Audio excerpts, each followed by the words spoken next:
One of the really great things about buying subject to is if you have to have a little cash to close the deal. Maybe the seller just wants moving money, wants a couple $1,000. Maybe they're 5 payments behind at $1,000 a month. You need $5,000 to catch the payments up.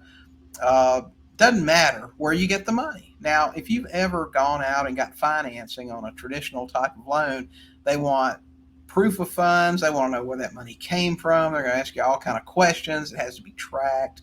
But when I buy a house subject to, I'm giving money to the seller. I'm catching up payments. I'm making repairs. I can get that money a million different ways. I can borrow it from my rich uncle. I can use a credit card and get a cash advance. I can write a check off of a line of credit at the bank if I have it. I can take it out from under the mattress if that's where I had all my money. It doesn't make any difference. Nobody's going to ask you any questions. If you got the money to make the deal happen, you can borrow it from a private lender. You can partner with another investor for part of the cash flow, part of the upside. It doesn't make any difference where you get that money. Nobody's going to ask you any questions. You just get it, reinstate the loan, pay the seller, buy the house. Really simple. Hey guys, thanks for watching. While you're here, don't forget to hit the subscribe button and check out these other great videos and podcast episodes.